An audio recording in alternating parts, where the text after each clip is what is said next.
Passer un moment avec les personnes isolées, leur apporter une aide et une écoute, mission des Veilleurs de la Solitude, initiative de plusieurs associations auxerroises. Explication tout de suite avec Jean-Louis Druette. Il est en direct et en duplex d'Auxerre. Bonjour et merci d'être donc dans la matinale. Les Veilleurs de la Solitude existent car vous êtes partis de plusieurs constats. Déjà, la solitude ne touche pas seulement les personnes âgées et pas en plein hiver. Oui, absolument. Vous avez raison de préciser que les personnes âgées sont effectivement souvent des personnes en solitude. Elles sont d'ailleurs relativement bien prises en charge maintenant par des associations, par des collectivités locales. Mais il existe des personnes en solitude qui ne sont pas personnes âgées. Une personne qui est au chômage, qui a eu un accident de la vie, qui se retrouve malade ou accidentée, peut être en véritable situation de solitude. La notion de solitude, forcément, n'est pas obligatoirement liée à la notion d'isolement. Et une personne relativement jeune qui, dans une situation de solitude, peut avoir des séquelles, car derrière, c'est la tristesse, la dépression, etc., etc. Elle n'est pas liée non plus à ce qu'une personne habite en milieu rural. Alors, milieu rural, milieu urbain, le problème de la solitude est la même. J'ai tendance à dire que en milieu rural, peut-être que monsieur le maire, les adjoints, les conseillers municipaux connaissent mieux leur population.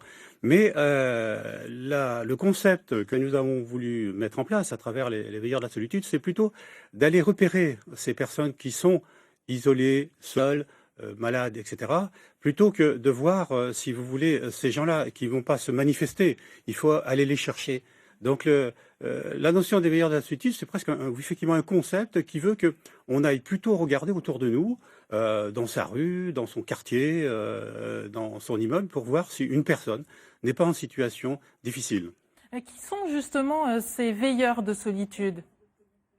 Eh bien, la veilleur la solitude, c'est vous, c'est moi, c'est quiconque. Je dirais, on est tous potentiellement veilleurs de la solitude dès l'instant où on jette un œil sur les autres.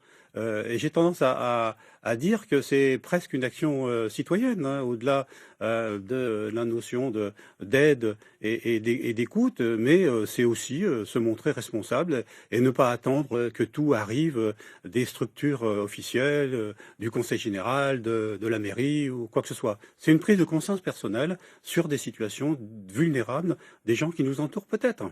Alors je suppose que vous en recherchez des veilleurs de la solitude, mais avez-vous des profils particuliers? Alors déjà, oui, effectivement, nous recherchons des veilleurs de la solitude. Aujourd'hui, des personnes s'adressent à Vivre Lyon, puisque c'est l'association qui a mis en place cette affaire. Mais nous en manquons, effectivement, nous avons plus de personnes en solitude que de gens qui ont envie de rentrer dans le process de veilleurs de la solitude. Alors effectivement, nous faisons cette recherche. Alors pourquoi l'intérêt peut-être, au-delà de gens qui font un travail de veille, pourquoi ne pas effectivement trouver un intérêt à être veilleur de la solitude de l'association Vivre Lyon? Eh bien, c'est parce qu'il y a un espèce d'encadrement qui est fait, encadrement dans le bon sens du terme, on s'entend. C'est aussi le fait d'aider ces personnes par rapport à un cas peut-être un petit peu difficile. Nous avons un psychologue qui peut nous aider, il y a de la formation qui est donnée, et puis je dirais quelque chose de très très basique, ces personnes, quand elles vont chez une personne en solitude ou une autre, eh bien, elle est assurée pour les problèmes qui peuvent se poser éventuellement. Donc c'est intéressant d'avoir le statut de veilleur de la solitude, tout en sachant, et je le dis d'une manière très très modeste, c'est que beaucoup de gens sont veilleurs de la solitude sans le savoir. Mais c'est vrai que nous souhaiterions qu'ils puissent se passer par nous, parce que ça permet d'organiser un petit peu et de travailler avec d'autres structures qui s'occupent également des problèmes de solitude, car nous n'avons absolument pas la prétention d'avoir le monopole. Au contraire, il y a tellement d'autres structures qui existent et qui font ça depuis longtemps. Il s'agit simplement de s'inscrire dans une complémentarité en disant que nous, on va essayer d'aller chercher et repérer les personnes qui sont dans la difficulté.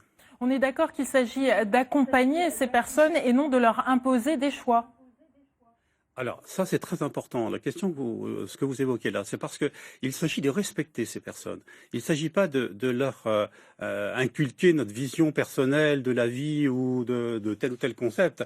Et ce qui d'ailleurs permet de répondre indirectement à la question que vous m'avez posée, à laquelle j'ai pas répondu, c'est que c'est aussi un mode de sélection. Quelqu'un qui s'avérerait trop comment dire, dirigiste, quelqu'un qui serait pas dans l'empathie, qui est très facile à déceler, celui-là n'a pas sa place en tant que veilleur de la solitude. Merci pour tous ces renseignements. Et puis je rappelle que si vous voulez devenir veilleur de la solitude, eh bien tous les liens sont sur le site internet de la matinale ou sinon sur celui de vivrelyonne.fr. Merci à vous.